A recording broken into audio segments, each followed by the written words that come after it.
Akamwambia unasikia kizunguzungu au ni kiburi? Akazidi kumuongeza kumpiga, akadondoka chini. Akamwambia kama ni kufa wewe kufa. Kifo cha mwanafunzi wa shule ya sekondari Makongoro mwenye miaka 23 kimeibua maswali mengi katika jamii hapa wilayani Bunda mkoani Mara, huku familia ikiingia katika majonzi mapya baada ya kumpoteza Peter Malile. Baba alivyofika akahojiwa kwamba huyu ni nani yako? Ni kijana wangu. Ni kijana wako wangapi wa mwisho? Baba akamwambia mbona mnanioji maswali mengi? Kama ameshakufa niambieni. Wakamwambia ndio amekufa. Peter ambaye alikuwa mwanafunzi wa shule ya sekondari Makongoro alifariki dunia baada ya kudaiwa kupigwa na walimu kufuatia kosa la kufanya vibaya katika mtihani wa majaribio wa shule. Akampigia kwamba fulani, tulikuwa na adhabu shuleni, tumechapwa na walimu, ila yeye wakati anachapwa alisema anajisikia vibaya, akadondoka chini, akawa amezimia. Kwa maelezo tuliopewa kwamba alimwagiwa maji, baadaye walimu akamwambia mbebeni mpeleke bwenini. Kwa hiyo wakati alipelekwa bwenini akupata huduma mapema. Wanafunzi tena wamekuja baadaye ndo wakamkuta kule bwenini, wanasema akawa anakakamaa miguu anainyosha. Wakasema wakipeleka taarifa kwa walimu kwamba wampeleke hospitali ni wazembe, wakambeba wao make zahanati ipo karibu, wakampeleka zahanati. Lakini nyuma ya kifo hiki kuna familia ambayo ilikuwa imepita katika kipindi kigumu cha majonzi na sasa imejikuta ikikabiliana na pigo jingine ambalo limewaacha ndugu na jamaa katika maswali mazito. Familia tuna maumivu makali, maana wifi yetu mwenyewe amefariki tarehe 22, tukampumzisha tarehe 24 mwezi wa 4 mwaka huu. Kwa hiyo hata miezi mitatu ilikuwa bado tena tumekutana na majonzi mengine. Yeye baada ya mama yake kufariki alikata tamaa kurudi shuleni. Inabidi tumkalize, tumuombe, tumbembeleze. Akawa anasema haoni hata haja ya kuendelea na kusoma. Alikuwa akisoma ajamsaidia mama yake. Kwa mujibu wa ndugu wa marehemu, familia imekuwa ikipitia wakati mgumu tangu mama mzazi wa Peter alipofariki dunia. Ndugu hao wanaeleza kuwa kifo cha Peter kimeongeza maumivu makubwa ndani ya familia, huku akitaka ukweli wa kile kilichotokea kabla ya kifo chake ujulikane. Akaniambia kwamba huyu mtoto wamemleta humu, lakini mapigo yake yalikuwa chini, lakini tumehangaika naye katika uwezo wetu, imeshindikana. Mimi nikamwambia aje, kwa hiyo amekufa. Eti amekufa. Basi baada ya kutoka hapo kaenda shuleni. Kafika pale shuleni kakuta diwani yuko pale anaongea na wanafunzi. Ofisa upelelezi akaja hapo na mkuu wa wilaya akaja hapo. Tukaelezana, akatueleza kwamba sasa kama ni hivyo taratibu mtakuja kesho asubuhi kwenye saa 3, yani leo. Basi tukafika pale, kaenda pale shuleni, kaongea na ofisa upelelezi, akatueleza kwamba hakuna haja ya kwenda hapo shuleni, mwendeni kule wapi? Mochwari.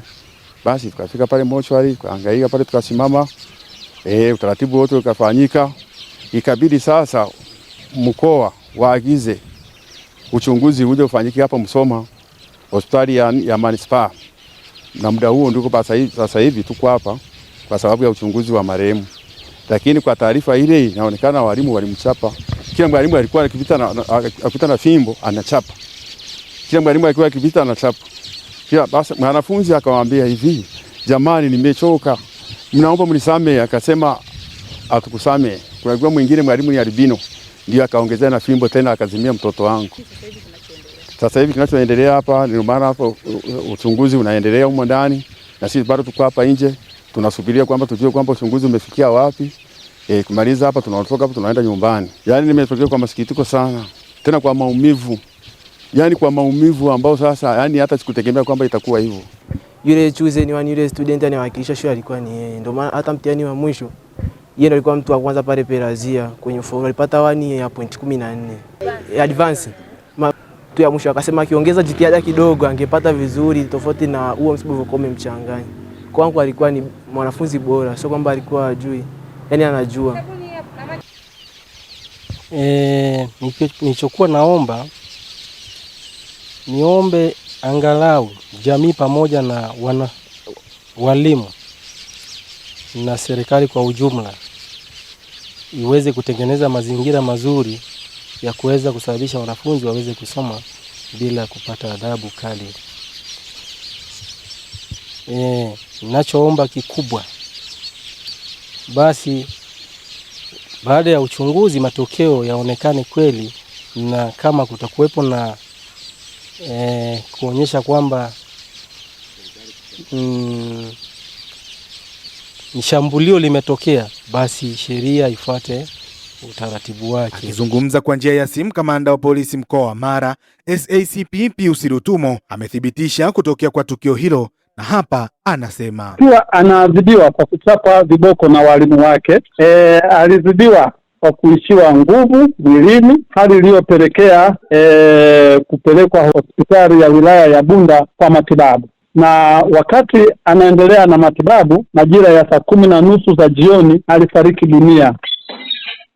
Kutokana na tukio hilo, walimu 6 wanashikiliwa na jeshi la polisi kwa mahojiano, lakini wakati huo huo uchunguzi wa jeshi la polisi kwa kushirikiana na taasisi nyingine za kiuchunguzi hususan madaktari, zoezi hilo linaendelea, na taarifa kamili ya chanzo cha kifo cha huyu mwanafunzi zitaendelea kutolewa kwa kadri madaktari watakavyobaini nini hasa kimesababisha kifo cha huyo mwanafunzi. Hata hivyo, taarifa za awali zinaonekana huyu mwanafunzi alipata mshtuko na hivyo akawa na presha ya kushuka. Sasa hizi ni taarifa za awali ambazo si za kitaalamu. Na sasa familia inasubiri majibu. Peter alipoteza maisha vipi na nani anapaswa kuwajibika? Majibu hayo sasa yako mikononi mwa uchunguzi wa jeshi la polisi. Hili ni Jicho la Msanuaji kutoka wilayani Bunda mkoani Mara. Na kwa haya na mengine mengi, usiache kutufuatilia katika mitandao ya kijamii ya Mara 24 Online TV kila siku.